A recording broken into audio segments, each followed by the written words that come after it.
finals at Crystal Palace, the first English Championship of 1991. With me I've got Doug James, who's one of the respected referees in Great Britain. Doug, can you just tell me a bit about your time when you started karate? I'd always liked karate ever since I was a young kid. I started doing judo when I was about 16. Then I saw various demonstrations and things, but never actually went down to a class. I was working with somebody when I was about 20, this is about 1967. I needed karate. I went down to him and I got hooked on it on the first night. And what style did you take up? At the club was Wadaru karate, and that's what I've been involved in ever since, really.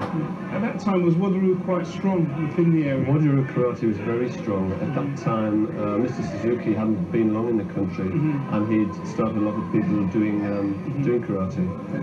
So particularly in my area, which was the northeast of England, it was very, very strong. Walter Seaton, Trevor Overfield, Brian Cosley, Fred Kidd, were all these sort of the black belts that started more or less Wadaru karate on that basis in the northeast of England. So what year was that? By 1967. Oh, 1967. Was that the time when Kung Fu and karate was relatively strong in Great Britain? Because it was relatively new then. That's right. Well, I don't think Kung Fu had come into it then. It was really the Bruce Lee era in the 70s. So it was really the forerunner to that. Did you do any competition at all?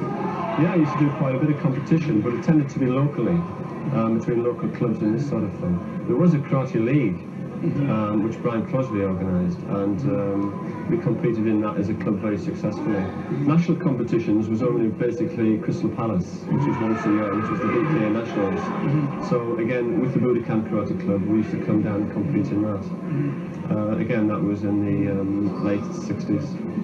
Did you find grading relatively difficult or easy? I think, like most people in karate, that they always find gradings very, very difficult. I mean, as a senior instructor now, people come up to me before a grade and say, I'm nervous, you know? And I say, well, I used to be as well, I went through it all as well. So I do appreciate it. Obviously, we've all been through that. And yeah, I found it very, very difficult. I always got uptight about it. It all goes back to confidence, doesn't it? And if you're confident in something, then you'll get a good performance in whatever you do.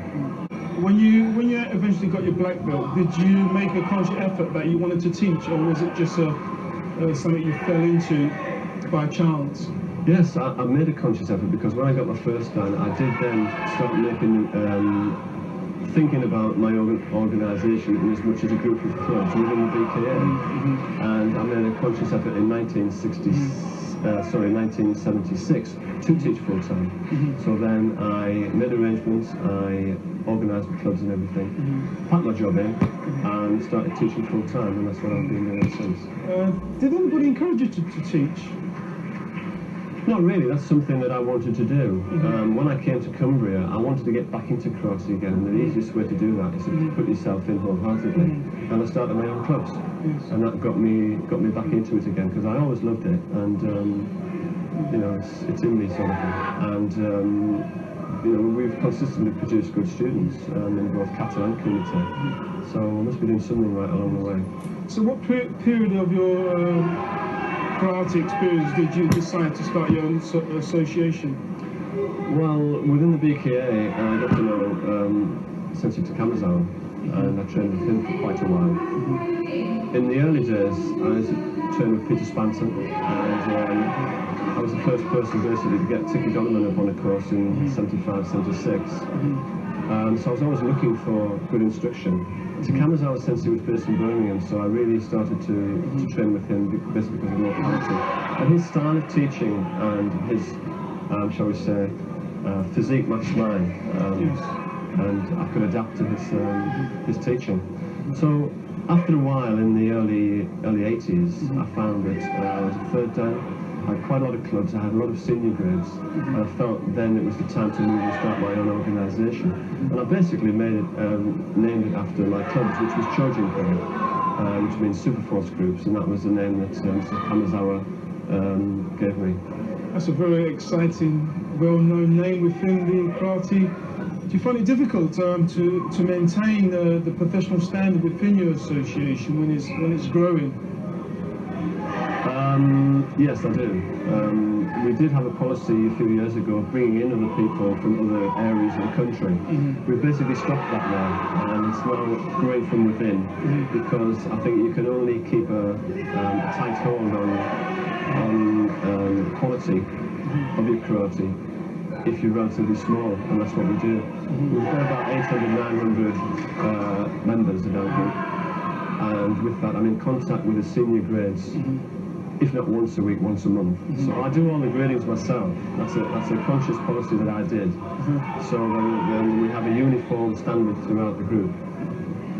Doug, what made you go into refereeing? I've always done a bit of refereeing through my club, as most instructors do, and in the Terra Karate kind of Takamazawa, that I think really got me interested in refereeing. Mr. Takamazawa did a lot of refereeing himself. He was an international referee, and I remember saying to him, I like this refereeing, I want to go further in it, and he always said, Doug, if you want to do refereeing, you've got to do it as a hobby, because you don't get any pay, you work all day for nothing. Some people slag you off because they don't know the rules, basically. That goes in any activity you do. It's a thankless task, but I like it. It's a way of for me, putting something back into karate. I mean, I can come here, which I have done for the last 10, 15 years, coming down refereeing. Sometimes I've come down on my own and referee all day, go back again, and you know, not even a thanks from people, but I love it, and that's something I got into. And when I qualified in '86 and was a European judge, that really got me into the international circuit, and from that I've got to know a lot of people internationally as well. What is the most difficult thing to handle? I think in a situation where you're doing a major championship, pressure always comes into it. Fighters will always have pressure. I think if you're not nervous a little bit, then I think you're not human. I don't get nervous now, but I'm always in a big tournament. I might feel a little bit excited, really. It gets the adrenaline going. I think if you want to get into refereeing, you've got to get over that initial pressure, and confidence will give you that pressure, get you over that. If you're confident in something, as I said before, you will perform well. So building up confidence, refereeing in your club, local tournaments, and then getting into the national circuit. Well, as international, which is a very difficult thing to achieve from Great Britain, to become international referee on the European standard, can you tell us a bit about how you work through that, and what are the first qualification you want really is EKGB qualification, which is the new governing body now. Yes. Terry Pottage is chief referee for the first term, and if he does a good job he did with the EKC, then I think it will go very, very well indeed. So we've got an EKC qualification is the first one. Judge first, then referee, then getting experience, and then getting really confidence from Mr. Pottage to say, right, you're ready now to go on the international circuit. But then you're moving up a level where you've got the confidence of your seniors, if you like, for want of a better word, in English karate. So in the international circuit, it's a matter of getting confidence from other people. You're working with Italians, French, Spanish. Can you tell me, because at the moment you're really involved in quite a lot of things in karate.